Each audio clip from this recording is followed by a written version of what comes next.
Eu acredito no futuro, porque eu acredito no jovem. Eu viso ensinar, inspirar e levar esperança para a juventude brasileira. Eu digo que eu sou uma criadora de conteúdo muito entusiasta de mudar muitas coisas do que eu vejo no mundo. A gente tem que ter esse pensamento crítico sobre quem a gente está se tornando com todos esses novos recursos que estão disponíveis pra gente. E é o que dizem, né? O jovem é o futuro. Está começando mais uma edição da Semana da Imprensa. O evento é organizado pelo Jornal de Notícias Jockey e pelo Tino Econômico. O jovem está totalmente envolvido no jornalismo. Ali é jornalismo mesmo. Eu acho que é muito importante abranger a juventude, sabe? É uma grande alegria de estar aqui com vocês, nesse auditório tão cheio.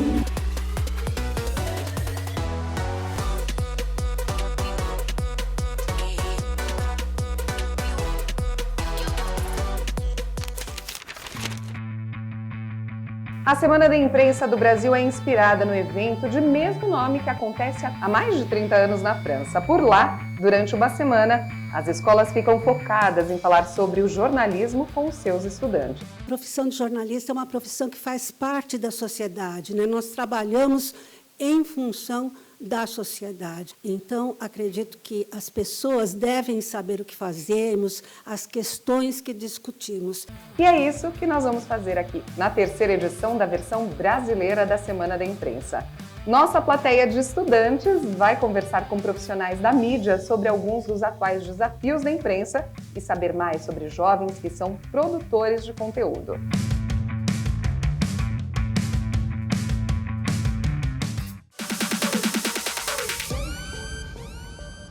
Nós gostaríamos de saber de que maneira o jovem ele pode se inserir no meio jornalístico e como este meio pode influenciá-lo. Eu acho que, primeiro de tudo, o mais importante é você se sentir provocado. Eu acho que o melhor jeito de escrever, de estar no meio jornalístico, é você ser uma pessoa que escreve com uma curiosidade apaixonada. Assim, acho que mais importante do que estar escrevendo como um jornalista é estar querendo entender. A gente não pode nunca esquecer que o jornalismo é uma profissão de caráter social. E como o jovem se aproxima disso, como é que ele pode se aproximar desse meio?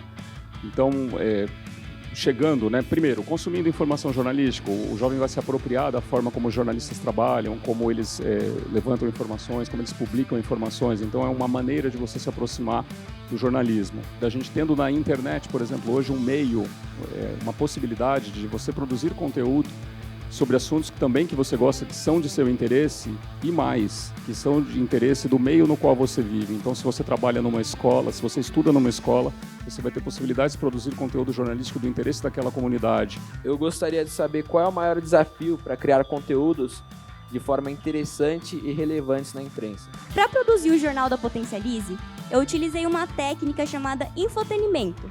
O que é isso e como se faz isso? O infotenimento ele é uma mistura, uma mesclagem entre entretenimento e informação. Então você leva a informação de uma maneira divertida, legal, que atraia o seu leitor. E como é que eu fiz isso? Eu fiz isso através de um design criativo, de uma escrita envolvente e chamativa. Então trabalhando muito em títulos, em temas que atraem o meu público-alvo.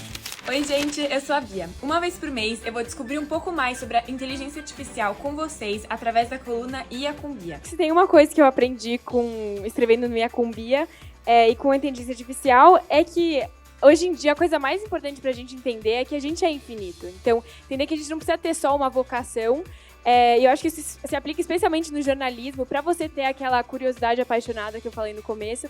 É muito importante a gente entender que a gente pode ter várias vocações que a gente vai descobrindo dentro da gente. Salve, salve pessoal! Sejam todos muito bem-vindos. Para quem não me conhece, eu sou o David e faço parte da equipe da Investins. Eu tentei começar a produzir conteúdo sozinho.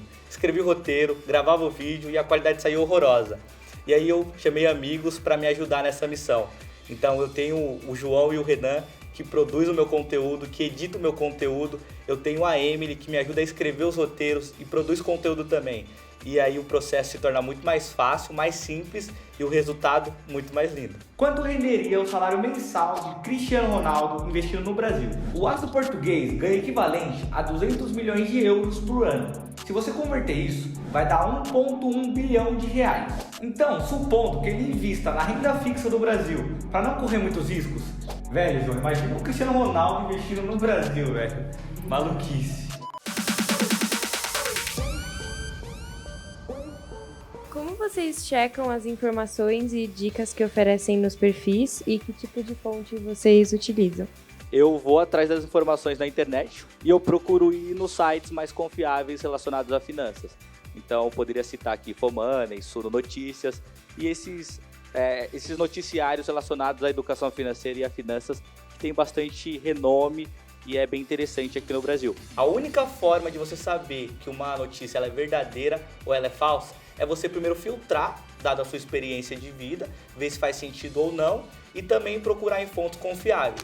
Fala galerinha geek, tudo bem com vocês? Leslie aqui no canal Todas Geek. É um trabalho de super responsabilidade porque você está colocando uma informação para muita gente e muita gente que eu digo, eu estou levando em consideração que pessoas podem compartilhar seu conteúdo, o alcance pode aumentar, então uma informação errada pode causar um estrago na internet e ao mesmo tempo, se você faz isso com maestria e consegue fazer um vídeo com informações concisas, coerentes e verdadeiras, você tem um alcance muito maior e ao mesmo tempo muitas pessoas conseguem saber a real fonte disso. A desinformação sempre pegou carona na tecnologia. Toda vez que a tecnologia facilitava a comunicação entre as pessoas, também abria possibilidades para a desinformação, né?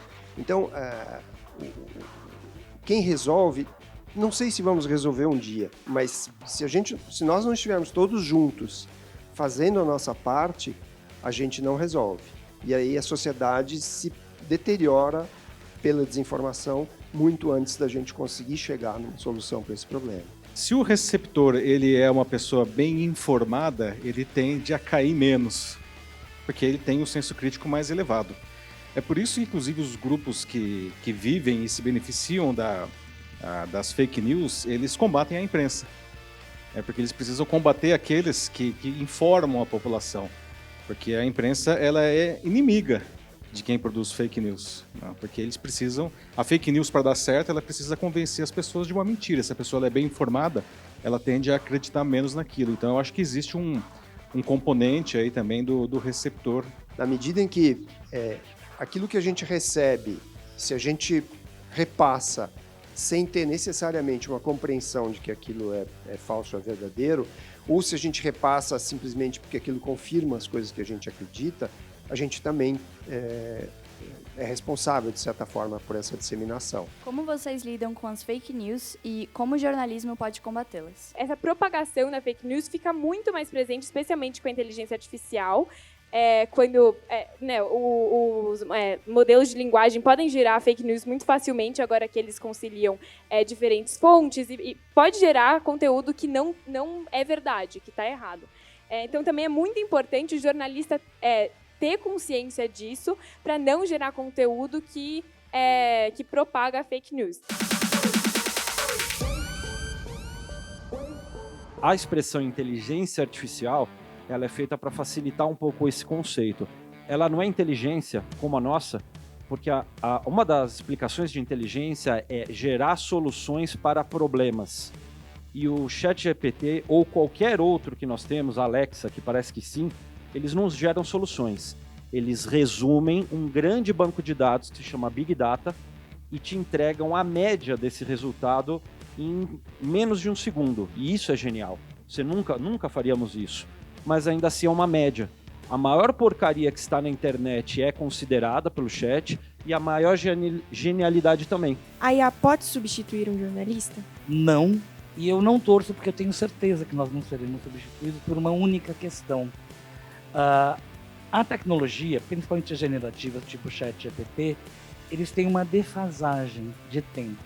A base de dados que o ChatGPT usa para nos trazer aqueles textos vai ter sempre um gap, né? Que o jornalista, falando com uma fonte, estando em loco, sempre vai estar um passo à frente. Eu não enxergo a inteligência artificial como uma ameaça. Eu sou adepta ao uso da inteligência artificial. Eu acho uma ferramenta incrível que te ajuda a otimizar processos. Então, ele me ajuda muito com atividades rotineiras, por exemplo. Só que, como a Bia falou, ele não substitui o trabalho do jornalista. Essas ferramentas de inteligência artificial, elas são ferramentas e elas devem ser utilizadas como ferramentas. O resumo da história é, em tarefas muito automatizadas, pode ser que realmente a gente sofra, mas nessas coisas bastante específicas que são humanas, que é você ligar para alguém, que é você pensar, eu acho que a IA ainda não está lá. Pode ser uma ameaça para o jornalista que só tem a intenção de escrever, mas que não tem intenção de descobrir. Então, um jornalista que descobre é aquele jornalista que tem uma vontade de ter um insight profundo sobre o tema. É um jornalista que tem a vontade de descobrir histórias que ainda não foram expostas no mundo. É um jornalista que tem a vontade de preencher as lacunas. Então, por exemplo, conversar com pessoas para descobrir o ponto de vista deles, num sentido que ainda não foi descoberto pelo resto do mundo. É também de como a gente olha para questões que pouca gente está olhando. E muitas vezes o jornalista é responsável por colocar luz em certas questões. E a inteligência artificial não vai fazer isso, né? Vai substituir os jornalistas? Só os jornalistas que trabalham dessa forma média, mediana. Se nós estamos fazendo jornalismo dando informações óbvias, mastigadas, que qualquer pesquisa de internet daria, ele vai substituir. E aí nós estamos perdidos, né? Agora a gente costuma dizer que a autoria vai fazer a diferença no jornalismo, ou seja, quanto melhor você escreve, melhor você apura informação, melhor o seu entrevistado, a ideia que ninguém teve, é isso que vai fazer de você, na verdade em qualquer profissão, né? Um profissional melhor. Pedimos para o ChatGPT criar uma pergunta e o resultado foi o seguinte: como é que a utilização generalizada da IA no jornalismo e nas reportagens afetou a qualidade, a objetividade e a ética da cobertura noticiosa? E quais são as consequências para a imprensa e a sociedade como um todo? Entendo que é algo inevitável, né? Tá aí, chegou, vamos dizer assim, o que seria o natural ou a evolução das coisas, né? Como a gente vai trabalhar, não só no jornalismo, mas em todas as profissões. A gente precisa aprender a usar de forma responsável, ajuda a gente a ganhar tempo nas nossas tarefas. Tudo que for automatizado dá para a gente fazer de uma maneira mais rápida e liberar a mente aí para pensar, para criar, para criticar, para interpretar, que é o papel do jornalista. A questão de interpretar, contextualizar, que é algo extremamente importante dentro do jornalismo, o contexto. Eu acredito que isso ainda seja uma habilidade exclusiva do ser humano. Acho que a inteligência artificial não alcançou isso ainda. Então eu não vejo ela como uma ameaça, mas sim como uma ferramenta que, querendo ou não, a gente vai precisar se adaptar. Vocês acham que esse futuro já chegou, Cláudia? Pode haver um momento que a gente não vai conseguir mais diferenciar o que é informação real e o que é fake? Eu acho que o futuro está chegando e que, assim, a gente não tem absolutamente noção do que vai acontecer. Assim como em outubro do ano passado, antes dessa explosão do GPT-3, né, que é essa questão da inteligência artificial generativa, a gente também não ia imaginar o que nós estamos vivendo hoje, né? Então, assim, menos de um ano depois.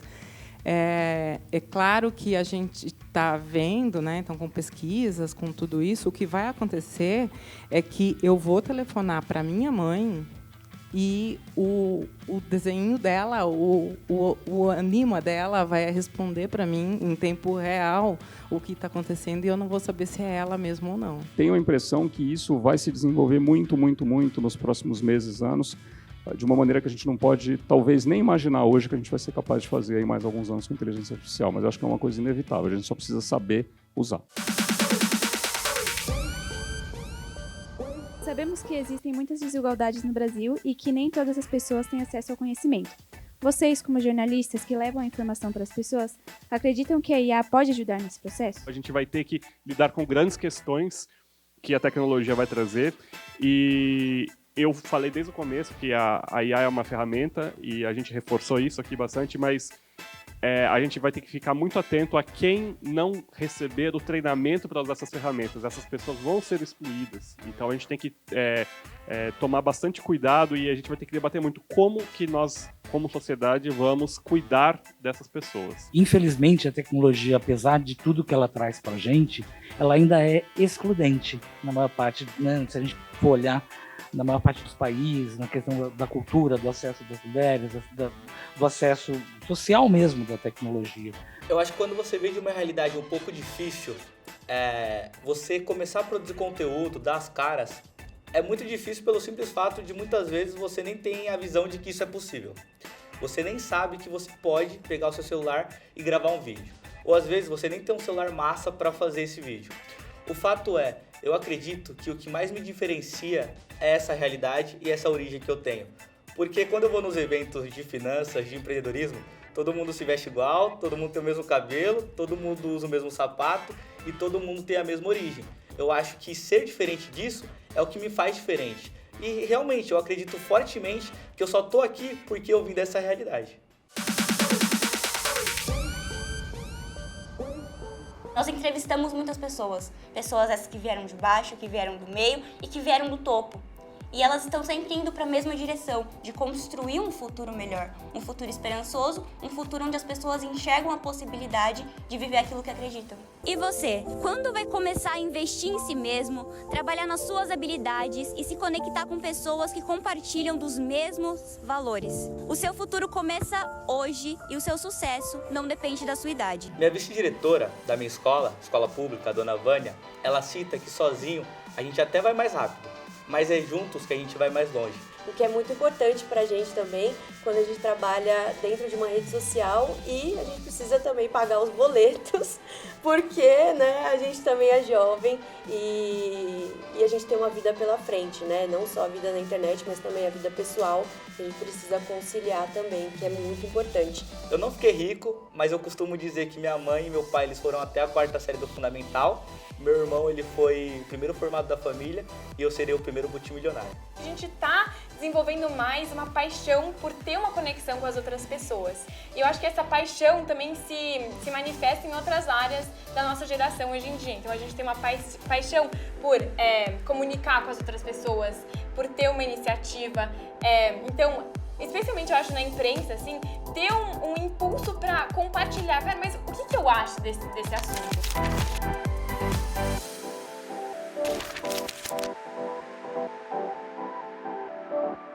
Gente, muito obrigado. Essa foi a Semana da Imprensa. Até o ano que vem. Valeu, tchau! Tchau!